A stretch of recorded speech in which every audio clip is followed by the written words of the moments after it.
Hi guys, இன்றைக்கி chicken வச்சு ஒரு வெயிட் லாஸ் ரெசிபி பண்ண போகிறோம். இதுக்கு வெங்காயம், தக்காளி எதுவுமே தேவை கிடையாது. நீங்கள் வேணும்னா ஆயில் கூட ஸ்கிப் பண்ணிக்கலாம். நான் 1/2 kg சிக்கன் எடுத்திருக்கேன். ஒரு கடாயில் ட்ரையாக சிக்கன் மட்டும் போட்டு ட்ரையாக ஃப்ரை பண்ணுங்கள். அதுலேருந்து தண்ணி வெளியே வரும். அதில் வெளியே வர தண்ணியை எடுத்து கலெக்ட் பண்ணிக்கிட்டே வாங்க. லைட்டாக தண்ணி வெளியே வர ஆரம்பித்ததும் ஒரு பிளேட் போட்டு க்ளோஸ் பண்ணிட்டீங்கன்னா அது நல்லா குக் ஆகி நிறைய தண்ணி வெளியே வரும். இதில் பாருங்கள் எவ்வளோ தண்ணி வெளியே வந்திருக்குன்னு. அது எல்லாத்தையும் ஒரு குட்டி பவுலில் எடுத்து கலெக்ட் பண்ணி வச்சுக்கோங்க. இந்த மாதிரி 2-3 வாட்டி க்ளோஸ் பண்ணி அதில் இருக்க தண்ணி எல்லாத்தையும் வெளியே எடுத்துடலாம். வெளியே எடுத்துட்டதுக்கப்புறம் அதிலேருந்து தண்ணி எல்லாத்தையும் எடுத்ததுக்கப்புறமா நீங்கள் ஆயில் வேணும்னா போட்டுக்கலாம். நான் 1 ஸ்பூன் கீயும் 1 ஸ்பூன் ஆயிலும் ஆட் பண்ணியிருக்கேன். இது ஆப்ஷனல் தான், வேணும்னா சேர்த்துக்கலாம், இல்லை வேண்டான்னா ஸ்கிப் பண்ணிக்கலாம்.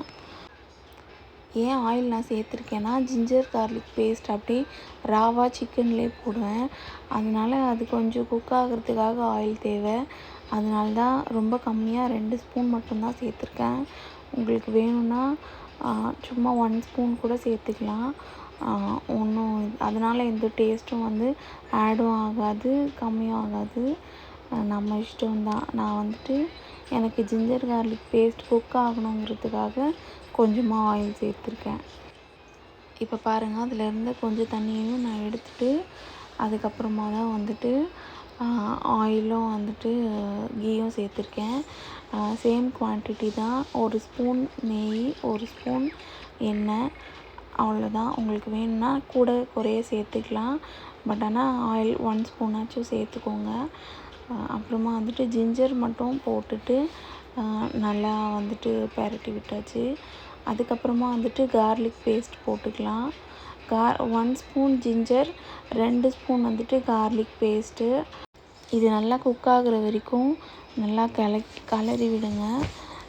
அது நல்லா அந்த ஜிஞ்சர் கார்லிக் பேஸ்ட் சிக்கனில் நல்லா அப்சர்வ் ஆகணும். அது வரைக்கும் கிளறி விடுங்க. இதில் நம்ம ஆயில் ரொம்ப கம்மியாக சேர்க்குறதுனால கொஞ்சம் பேனில் ஒட்டும். அதனால் ஒன்றும் பிரச்சனை இல்லை. நல்லா கலந்து விட்டிங்கன்னா சரியாக போயிடும். அதுக்கப்புறமா மஞ்சள் தூள், மிளகாத்தூள், மிளகுத்தூள், அதுக்கப்புறமா கரம் மசாலா 3த்தையும் ஒன்றா சேர்த்து அப்படியே போட்டுக்கலாம். இதுக்கு 1/2 ஸ்பூன் மிளகுத்தூளும் 1/2 ஸ்பூன் தனி மிளகாத்தூளும் நான் யூஸ் பண்ணியிருக்கேன். நல்லா அந்த எல்லாத்தையும் சிக்கனில் கோட் ஆகுற மாதிரி அந்த பவுடர்ஸ் எல்லாத்தையும் நல்லா கலந்து விட்டுட்டு அதுக்கப்புறம் அந்த சிக்கன் ஸ்டாக் எடுத்து வச்சோம் இல்லையா, அதை மறுபடியும் அதிலே ஊற்றிடுங்க. ஊற்றிட்டு அதுக்கப்புறமா சால்ட்டு போட்டுக்கோங்க. நல்லா கலந்து விட்டுக்கிட்டே வாங்க.